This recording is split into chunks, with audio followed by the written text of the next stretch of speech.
சென்னையில் பேலஸா அப்படின்னு தான் இருந்துச்சு எனக்கும்.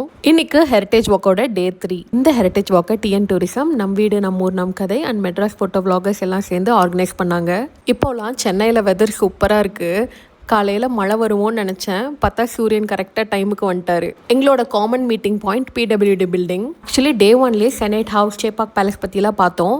இன்னைக்கு முழுக்க சேப்பாக் பேலஸ் பற்றி மட்டும் பார்க்குறோம். ஆக்சுவலி சென்னையில் பேலஸ் ஒன்று இருக்கா அப்படின்னு தான் இருந்துச்சு, சேப்பாக் பேலஸ் அப்படின்னு பார்த்ததும். இந்த காலத்தில் இந்த palace official residence of Arcot நவாப்ஸாக இருந்துச்சு. அவங்கள பற்றின ஹிஸ்ட்ரி, ஹெரிட்டேஜ், என்ன மாதிரி கட்டியிருக்காங்க, இங்கே வந்து கல்சா மஹால், ஹுமாயூன் மஹால்னு 2 இருக்குது, அதை பற்றி கொஞ்சம் சொல்லிட்டு இருந்தாங்க.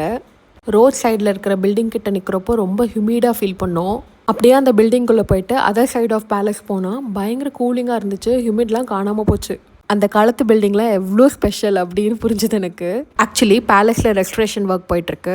என்னால் முடிஞ்ச அளவுக்கு சேப்பாக் பேலஸை வெளியே இருந்து ஃபோட்டோ எடுத்திருக்கேன். அதையெல்லாம் என் பேஜில் போஸ்ட் பண்ணியிருக்கேன். Go check out. பாய்.